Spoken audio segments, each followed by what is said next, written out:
Folks, welcome here to another episode of the Soul Sessions. I'm your host, Soul, and with me today, well, some say he's maybe a pointed stick enthusiast, but I think he's a hell of a good guy. Radu Bulat, my friend, welcome to the show. Thanks for letting me on. Hey, absolute pleasure, my friend. Now, obviously, Radu, what I do with every guest, every guest has a story and every story has a beginning. I'd like to know, my friend, how did your story begin as a wrestling fan?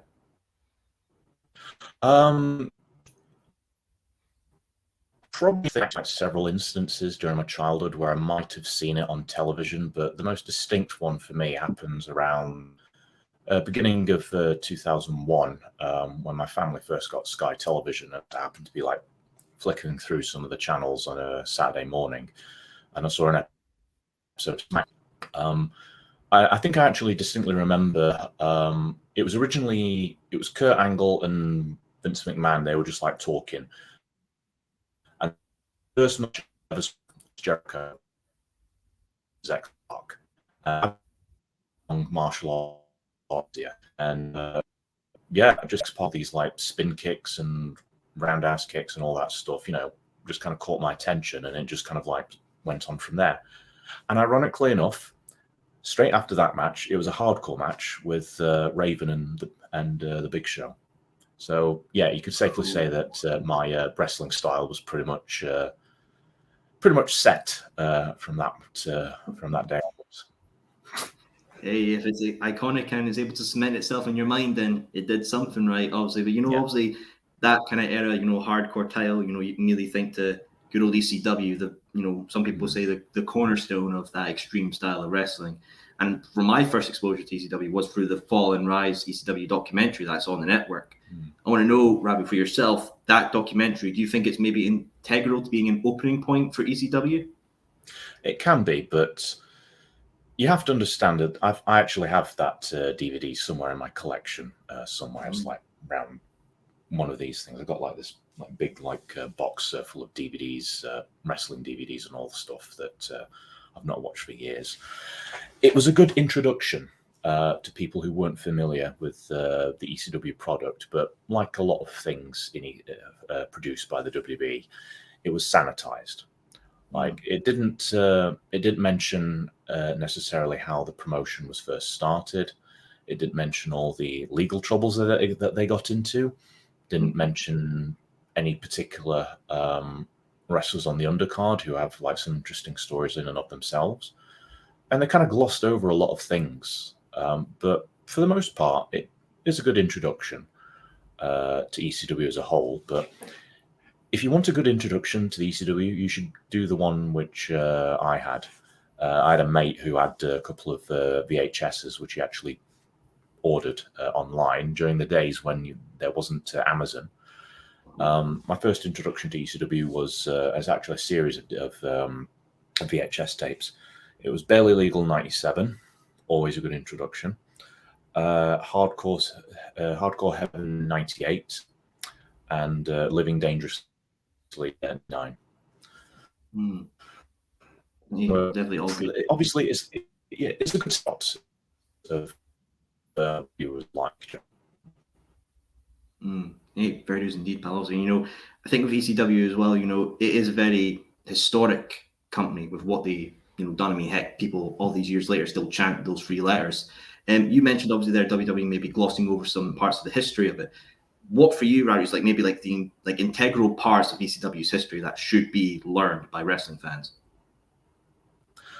I would say, or at least when you compare it to the big to the one at the time, you could say, honestly, said it best. ECW to wrestling in the 90s was like what Nirvana was to the music scene during the 90s. Like before then, it was all like glam metal, Lycra Stretch, and all that stuff, and then Nirvana and all the other, and everything was just all unkempt hair, like unkempt clothes, but it was very gritty and dark. Maybe not quite as dark as black metal dark, but still dark compared to anything that was in the mainstream at the time. Very true indeed. And obviously, ECW as well, it's had so many iconic stars from it, and entirely, we lost one of those this year with Terry Funk. I want to know for yourself, my friend, Terry Funk history and his legacy, especially on that extreme style of wrestling, he's got to be the king of it, right? If not the king, then at least the founder of it, or at least one of them. Everyone from that era obviously they had a different set to a lot of wrestling fans, or even wrestlers have these days. Like if you look at a lot of Terry Funk's old stuff, a lot of it is very technical based. But as 80s, late 70s started coming, you could start to see the 90s Terry Funk when he starts doing all these like really violent matches and very that had as bad knees and as bad backs days, doing some stuff that some people these days would be hesitant to do, like moonsaults off of and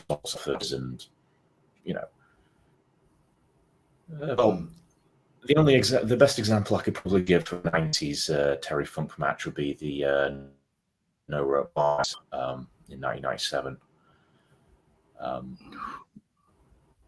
I mean, just me saying what happens in that match doesn't do it justice. That first introduction to what we would consider, deathmatch wrestling today. Mm-hmm. Of course, true indeed. And I know Terry Funk did stuff in Japan with FMW as well. Do you feel like maybe his stuff in Japan is just on par with his stuff in the States? It depends on the promotion, but for the most part, I would say yeah. Obviously, there was a difference in the styles between FMW and Japan. Like FMW was very, very bigger and theatrical, and they had all the explosion matches, which was their main staple for the death matches that they. Whilst IWA Japan had a lot more smaller, more intimate venues, and they will do a little bit more experimental with the product. Obviously, work out for them compared to FMW, at least in the. As I recall, correct me if I'm wrong, IWA Japan 2.5 years before it folded. Wow. It did have some standalone shows in the following years, but I don't recall them really regaining the momentum that they got during the mid 90s with the original Deathmatch tournament. Fair dues indeed, brother, as well. And obviously, I know back in the 90s as well, ECW, there was another kind of extreme deathmatch centered company, one that you're representing right now in your shirt there, XPW, which I learned personally about from the Dark Side of the Ring episode. For XPW, what do you think their effect has done for the wrestling business? The original XPW? Yeah. Being honest, and I think quite a lot of deathmatch wrestling fans will probably admit that old XPW it was referred to as being kind of like a knockoff ECW that threw in a lot of a lot of deathmatch, a lot of large style death matches in it, which, considering that it was set in California, and well, if you know the California wrestling scene, you know that it was a little bit more sparse compared to the East Coast wrestling scene in America. And a lot of the fans, of let me put it this way. Whenever I've watched a death match from the East Coast, and someone brings out a light tube and smashes it, there's a lot more muted reaction compared to a death match on the West Coast, where you just smashing a light tube is it just pops people a lot more audibly. And I think that because they've not been exposed to it, or had not been exposed to it quite as much. With the revival of it a couple of years back, and them having produced quite a number of shows at that venue I do think that the fans are going to be created a market for that. It's not to say that there aren't promotions that didn't promote death matches beforehand around California. I believe there was one called UEW that did that. Okay. But I don't recall them really getting as much momentum as XPW did by just hosting the show and all the others that they've done at the Derby Room in Pomona. I could be wrong, however. I'm literally just speaking from the perspective of a fan of the product. By the way, Lou Nixon actually got me the shirt from I believe it was his first appearance for XPW last year, where he went up against Drake Younger. Not too shabby, brother, indeed. And also, going back from the 90s to now in present time, I feel like the sort of extreme deathmatch scene, especially in the US, it's very interesting. Obviously, you got Game Changer Wrestling, ICW No Hold Bars, and obviously the revived version of XPW. What do you think the current landscape of deathmatch wrestling in the States is right now, my friend? Well, each of the promotions have their own thing. Just to put it that way, like GCW is always going to be king as far as like the deathmatch scene is concerned.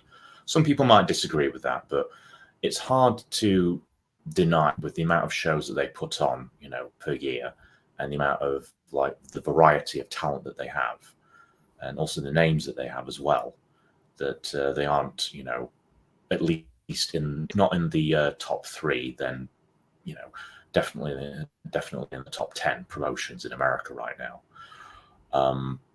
ICW No Holds Barred, it has its own little niche, though I will admit the main criticism that I've heard of ICW HB, it can be very same. Like every match is, light tubes and doors, which it's understandable. Though I think that wrestling as a whole has become very exhibition heavy, and ICW can be blamed for that, and they can be blamed for that only in the sense that it's a little bit more pronounced because every match is like no ropes, just chains and no holds barred and all that. But I do like the product. I'm not going to lie. I've been binging ICW NHB since the beginning of this year. Anytime that I have the opportunity and I'm not watching anything else, I'll put on an ICW NHB show and I'll be thoroughly entertained for at least for a couple of hours. As far as XPW goes, XPW is obviously always going to be a small promotion compared to like GCW, but they are definitely gaining momentum, and they know how to make themselves known. And being honest, it's sometimes entertaining just to watch people who aren't fans of XPW just rag on the product because something has happened on an XPW show that they don't like. Whether it was earlier this year with the Body getting a syringe put through his foreskin by Big Fucking Joe, or the most recent one where this like adult film actress, basically the way that it was described to me and the way that they seem to be promoting it is referred to as an ultra-violent cream pie, which Jesus fuck. And even if you're not necessarily a wrestling fan, like, I mean, granted, I'm not really into the whole porn scene, but you put that stuff up there, the average person is going to be like, what the hell's this? And they're probably going to click on it and then probably erase their browser history afterwards. You're going to need a VPN if you ever look into that kind of shit, just so you're purely safe. You're probably going to want a VPN if you actually want to do it at this rate. Hey, fair true indeed, brother. Fair true indeed. Now, obviously, going back to yourself, my friend, you would get into sort of like deathmatch wrestling through PPW. I want to know, going into that and stepping into that kind of field, what was it like? Well, I should probably like scale things back a little bit and like talk about what the wrestling scene was when I first broke into pro wrestling. This was around like 2007 when I had my first match. Yeah, I'm that old. Hardcore wrestling as a whole, never mind deathmatch wrestling, was always kind of seen as this, very niche like market as far as like wrestling was concerned. And if you said that you wanted to be like a hardcore wrestler, a deathmatch wrestler, or anything like that, you'd just basically just be poked fun at because which is understandable. Even deathmatch wrestlers need a good basis for everything that they do. even just the fundamental stuff of like lifting someone up for a simple slam or putting on a hold, you need to get good fund before anything else. And I'm pretty certain that anyone else in the deathmatch scene that you'd interview would say the exact same thing. But I always felt like in the years going onwards, especially when I got back into wrestling in about 2012, that as much as I would love to have done this stuff, I always kind of like felt I'd be the only one. Like, there's lots of people that say that they'll love to do hardcore matches, or death matches in general. Really get down to it, you start to notice that they have limits. Like you say, yeah, we'll do it. We'll do the hardcore match, but we're not going to do like stuff with barbed wire, or we're not going to do stuff with like light tubes. But then eventually scale it back, and it's like they don't even want to do anything like they don't want to just do drawing pins. Yeah, they have like, and it might just be the way that my brain works and my gauge for like what the pain to danger ratio is. But once you get to that point, you start thinking, okay, I guess I'll just just do wrestling for a little while. And then after the COVID lockdowns, and I started going to PPW, and I started learning that there were promotions like Rise in the United Kingdom. I started to think to myself, I'm never going to get another chance to do this. And so I had a word with Liam, and then I managed to have my first ever hardcore match, or first proper hardcore match, should I say, in early 2002, pretty much on my birthday as well, with a guy called Jake Carnage, who I fucking loved to death, even though he's not involved in wrestling anymore. It's because he's now a dad. Fair dues. Yeah, honestly, any time that I've ever talked to him about his kid, he just absolutely gushes. It's really kind of heartwarming to see like this, this like burly, dude from Wakefield, sorry, just gush over his son. He even told me like, before his son was born, that he never imagined himself, ever being a dad. When he was in his 20s. Most rewarding job for sometimes for people, Yeah. And that one hardcore match, I will say this: when I walked into that into the PPW facility to do that hardcore match, I was kind of thinking in my head, okay, we'll do some things, and I guess if it all works out, I might put it on my wrestling CV, and then I might try and get in contact with Danny, maybe possibly he'll book me. I walk straight into the facility, and the first person I see is Michael Cade. Big sad boy, pretty much the one of the top deathmatch guys from Rise, and I'm like, okay. And then I look over towards the other side of the room, and I see Danny O'Doherty, and I'm thinking, what's going on here? And turns out that they got invited to the PPW facility just to watch one of the shows. And those two, Kate and O'Doherty, commentated on my match. You can't get a better introduction than that. That is a fucking hell of an introduction, brother. I mean, hey, I'd take that as a win, my friend. Obviously, as well, with sort of that deathmatch wrestling scene, I know people like to use items and weapons and stuff like that. And I've had guests mention some of the craziest ones they've used. I've heard double-sided dildos and all this other kind of weird shit. But I know you've used stuff like knitting needles, like a face hugger with thumbtacks on it, and like a tray of forks. I mean, what the fuck is going on to those creations, mate? I would say it's one part autism, one part just not really having much to do outside of wrestling. And I'm not being funny about that. I do legitimately have like a very low level form of autism, like quite a lot of people in wrestling. Surprised, but I think it's somewhat. I would argue that it's more of a superpower than anything else. Like at least I can at least focus on the overall structure of wrestling and think, okay, we go here, we go here, we go here, we go here, we go here. creates like a match. I've been told that I'm surprisingly easy to work with.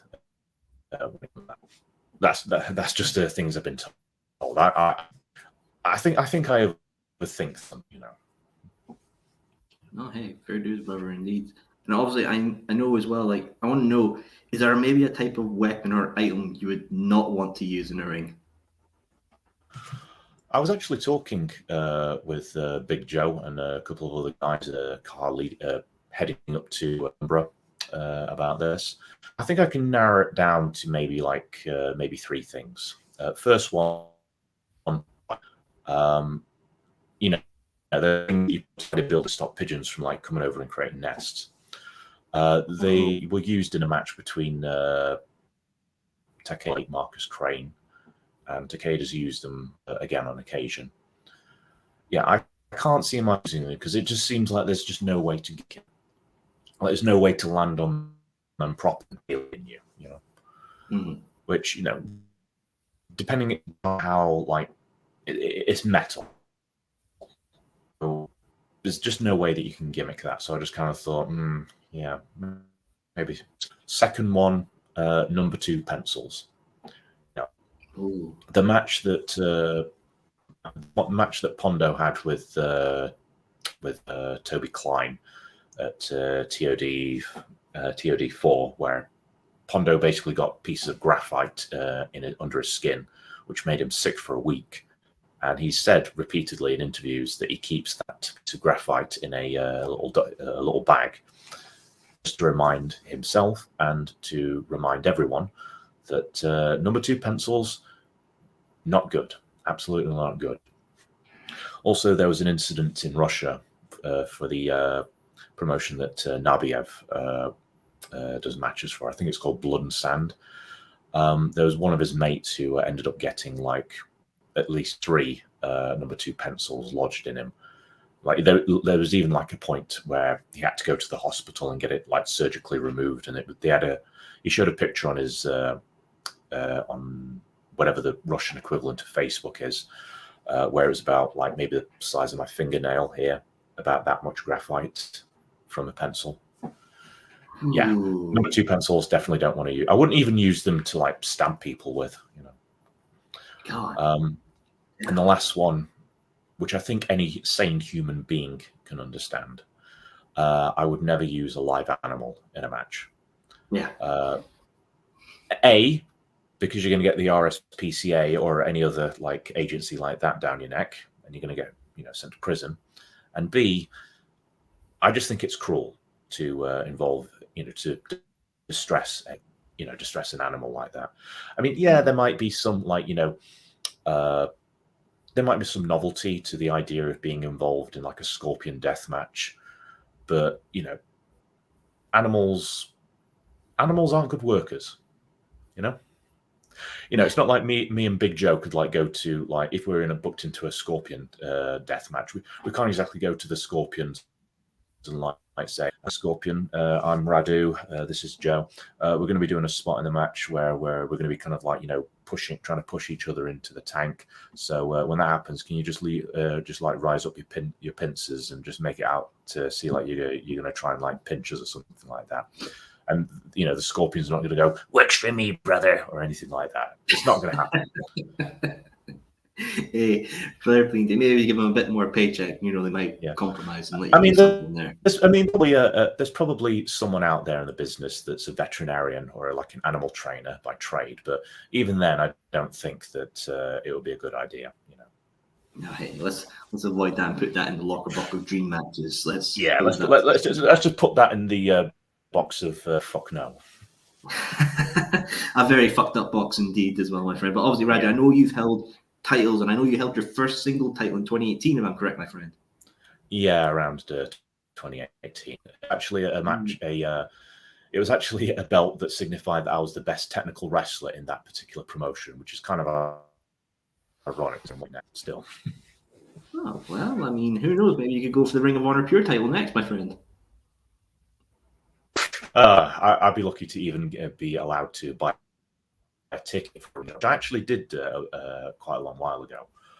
I was actually at the first Ring of Honor show in the United Kingdom back in 2007. Oh, wow. It was the one that was in Liverpool. I remember it specifically because it was the title unification between Bryan Danielson and Nigel McGuinness, where they unified the ROH World title and the XPW title. Fucking hell. Yeah, Nigel McGuinness was an absolute mess. He hard weighed himself on the fucking steel turnbuckle. Yes. God damn. Hey, it just shows Nigel McGuinness is an absolute fucking boss. I mean, do you think we could maybe see that rematch at Wembley next year? I'm not certain. Like, granted, like it's been like quite a long time, and both of them have had their own retirements and comebacks, or at least as far as Bryan Danielson is concerned. But they're two very different people compared to how they were back then. I don't know if they would go as hard as they did that night, but if they did, I would hope that they would at least, be able to range. But that being said, never say never. Hey, that's it in this business, my friend. Obviously, I know you kind of made a bit of history. You came up here to Edinburgh to do Bleeding Gums Wrestling, the first kind of deathmatch-centric promotion here in Scotland. I want to know, when did you first hear about Bleeding Gums? And then when you took part, did you understand like the significance of what this would mean to deathmatch wrestling? I actually got to be on the show when I was at the Rise ICW Weekender. I was only there in like a backstage capacity, just like helping set up the gimmicks and whatnot, and just generally just chatting with people. And Andrew, the promoter, he basically just came backstage to like the little area where we were keeping all the weapons, and he was talking about putting on a show. This is like way back in February. He basically said, yeah, we'll see what we can do, and we'll see where we go from there. Needless to say, a couple of months later, he messaged, I would like to be on the show, and I said, yeah, fuck yeah. Originally, just been like me and Nathan in the car coming up from Sheffield. So then I suggested like adding a few more people in from people like Jay Vertigo, Ellis Spark, a couple of other names as well. Hey, fair dues indeed, guys. I mean, you all guys killed it at that show. I mean, the crowd were absolutely loving it as well. And I mean, I was in the back just watching, thinking, yeah, this is fucking something. You really guys are hitting it. And obviously, I know Andy's going to do another show next year.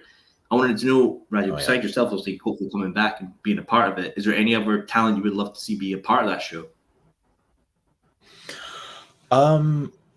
It's really difficult to mention any that haven't already been on that first show. I mean, I pretty much knocked it out of the park as far as like some of the top things concerned.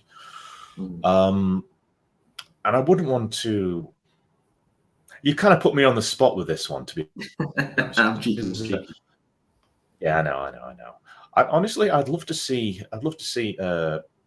just some more Spanish guys. In all honesty, like I know that there are some guys ICW that could potentially cross over from Glasgow to come to Edinburgh and to see what BGW is about. But we'll see we'll have to see, won't we? The old wait and see, because as we say, never say never. But also, when I had Andy on, he was talking about maybe introducing a title for Bleeding Gums, and I wanted to know, Radu, my friend, what if you could envision what that title would look like? What would you want it to look like, and maybe have it over your shoulder? Well, I've never really paid that much attention to belts, or at least the designs of belts, at least not until somewhat recently. Like the big deathmatch title, the old one, the one that had like the barbed wire, the sort of like the barbed wire design around like the globe on it. Yeah. The CZW Ultraviolent title, which had kind of like the front of it, was pretty nice. I mean, everyone's always going to love the WCW like old, but it does get like passed around quite a bit. Yeah. Promotions. I've been around for a while. I've seen that belt more times than I care to mention. Hey, fair dues indeed, brother. It's not fair dues indeed. But obviously, just as long as it doesn't look. Just as long as it doesn't look like the old WWE, basically looks like an old, like the old like world heavyweight title belt that's just been smashed. Hey, fair dues indeed. I mean, it was funny. Don't get me wrong. Hey, it sold a shit ton of replicas, so we did something right, I guess. But obviously, as we mentioned, AEW coming back with Wembley next year, I would love to see like a representation of the British scene in general. From the technical side to the great other guys and gals that are just killing up and down the scene, but even like an extreme deathmatch representation. So I want to know, Radu, from obviously to see yourself included, who would you love to see like on that kind of stage in Wembley Stadium representing the deathmatch scene here in the UK? Well, you can't go wrong with any of the DMO, like Big Joe, Danny Darko, Michael Caden, especially. Like, I honestly think that Iceman has said this numerous times. Michael Caden is honestly one of the most unsung heroes of deathmatch wrestling in the UK. Like, he is generally one of the nicest guys that you will ever meet. Then 10 minutes after that, 30 drawing pins in your back, like he did for first ever match for Right. He will apologise afterwards. Aye, true there, brother. True there. Obviously, I should probably tell you about that match. It is, as far as I know, it's not been uploaded onto IWTV, and I don't know if it's behind the Rise Patreon paywall, but Rise promoted a show at the PPW facility for Halloween of last year. And I got asked the night before to come in and do like a hardcore match with Kate. Sure, we'll go. I'll do that. So I was going to go to the show anyway, whether I was booked or not. And it's kind of funny to admit this. The idea that we had is that I was going to have like a PPW exhibition match with one of the other guys from PPW, Axel the Clown, who was a Laugh Riot. I was going to get myself disqualified, and then I was basically going to make an open challenge to anyone to come after me. And Caden was going to come out and take the challenge, and boom, go from there. We were okay up to the point where I got given the mic, and I, for some reason, because I was announced as Mr. Vampire, Radu Bulat, someone in the audience just shouted as loud as they could, "We want garlic." And for some reason, I don't know why, that popped. And I covered my face, but as soon as I'd had that one laugh, the promo that I had in my head was all gone. And there's this picture, I put this picture up on my Instagram of me just having this kind of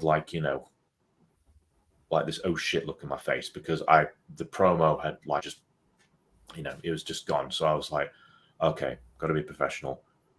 We've got to create some sort of challenge, right? So I remembered on the Rise Facebook group that someone had basically said, "Oh, there's no death matches booked," and I was actually thinking, because it was 2 weeks after the first no rope barbed wire match in Rise history in Leeds, which I have a little story to tell about that, but I'll get that later.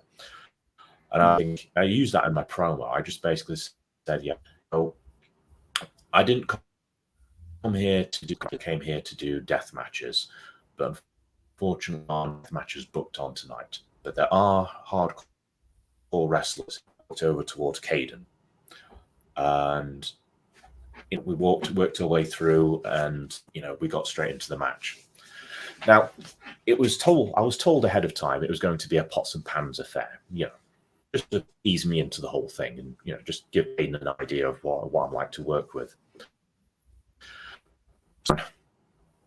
I wasn't sure who initially gave Caden it was like a ping pong paddle that had a Halloween like pumpkin face glued onto it, and then there was these drawing pins that got glued onto it as well. Someone gave that to Caden, and as soon as he had it in his hand, I looked up because I was a ring apron. I looked up and he had this kind of like, oh shit, it looked. But Caden, being the absolute professional he is, came over to me and he said, "You okay with taking this?" And I just said, "Yeah," and pulled my head down. Set on fire practically as I got like at least like 15 to 20 drawings from that. And I was wearing a shirt, one of my shirts, which I should have put on, honestly, for this interview, but you know. And we did that spot again because one more time, you know. Always do it one more time if the audience tells you. Pro tip.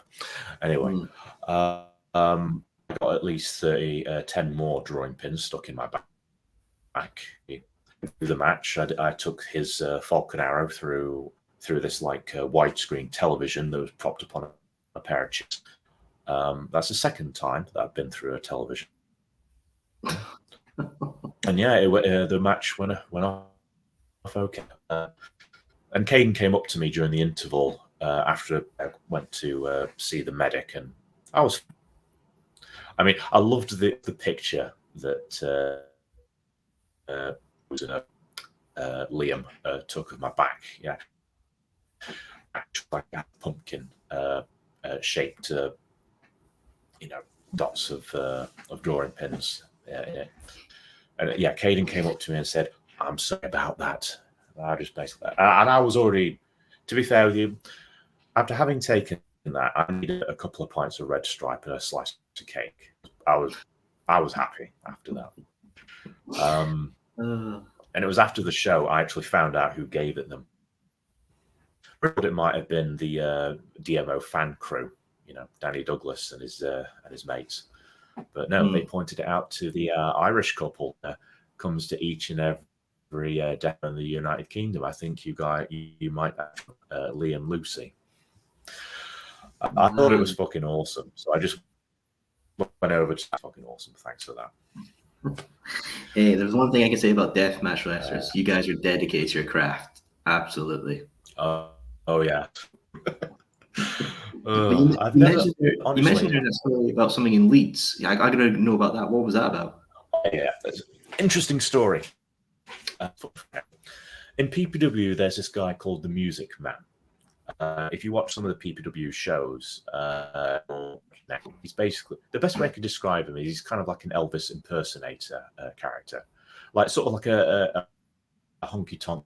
Absolutely, he is fucking awesome. Like I'm just going to say right now, he is really good. He is very entertaining to watch and to be around. I needed a lift down from the venue to the train back to Sheffield. And then he just give me a ride back to Sheffield, just drop me off there. And I was like, all right, cool. Caveat that he needed to go to this like weird part of Leeds that he bought. So I was like, all right. He said that it was supposed to be something like 2 or 3, the number of the door. And we go down one route. We noticed that the numbers were actually going up rather than down. So I was like, maybe we should turn around. And he was like, all right, okay. So a couple of minutes later, we're outside the door, on the road outside the door. And I just decided to start messing around. So then he opens the door and gets out. Next thing I him. Now keep in mind he has pretty much the same accent as me. But when he gets into character, he gets really into character. He does the Elvis voice and everything. So he opens the door out, and the next thing I hear when I'm messing around on the phone is him going full in character saying, "Damn, look at that!" And I'm like half paying attention, and I'm like saying, "Yeah, what is it?" He says, "That cat just attacked me." just look up, because that's not a typical thing you expect someone to say. And I looked over and I said, "What cat?" "That cat right there." And I looked over, and there's this like small like cat that's just like standing right instantly on the side of the road. And I had this like deliberate moment of stupidity where I just kind of like paused, and I don't know why I said this. I literally said, "Hello, Mr. Cat." And you know what the cat said in return? Oh, go. The cat said meow, because it's a fucking cat. What? Yeah, and ever since then, I've just ribbed Music Man. Every time I see a cat, I'm like, "Right, man, leads." Yeah.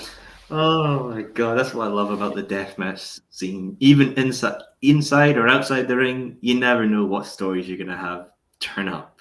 Yeah. It's truly fascinating. Well, Radu, I want to propose maybe one final question for you, my friend. I like kind of like the dream scenario. I like to know what guests like as their dream matches or dream championships they want to have. But for you, my friend, I want to propose a dream death match. Any opponent of your choosing from all of history, and what kind of death match stipulation would you love to have in that match? I'd probably have to pick the one guy that really influenced me the most when it comes to deathmatch wrestling. Doesn't matter what era, like in his early 2000s or even present day. Even if he was like in death throes when he was, suffering from, lymphoma, like Necro Butcher genuinely has been like one of the biggest, like dating back to the times when I was just a wrestler. I'm not even necessarily fussed about what type of like deathmatch stipulation that I put in. I just want to work the Necro Butcher. If I had to make a choice though, like if I was pressed on it, I would probably have to say, we go old school, old school CZW style, and have like maybe like 200 like. Oh, fuck me. That would be something to see indeed, Radu. And I'm sure that would be an absolute banger for match, my friend. I mean, yeah, that would be something that I think any fan would love to see. But Radu, my friend, it's been a pleasure having you here on the Soul Sessions. But obviously, what I love to do with every guest as well, they've loved what they've heard. If you want to see you wrestle in person, where can they see you maybe in the next year? Well, without spoiling too much, I definitely want to come up to do more stuff for BGW. Making appearances for Pursuit Pro Wrestling, though I do definitely want to start going more often. I've already been to Rise. I've made appearances for Kumite, and I will be making Kumite next year. There's also a lot of other places that I'd like to go to. I'd like to go to Liverpool for TNT Extreme. I'd love to go up to Newcastle for North, and there's lots of other small promotions that I'd love to do around the Yorkshire, and if I want to Scotland again, I don't even necessarily care if it's death matches or not, but yeah. BGW Edinburgh was a fun time. Was a fun time for me, and that was really, really cool. So yeah, it was a fun time for me as well. I got plenty pissed and had a good time. So hey, next time you're up here, mate, a pint on me or 6. See what happens. Gotta have some fun in this business, my friend.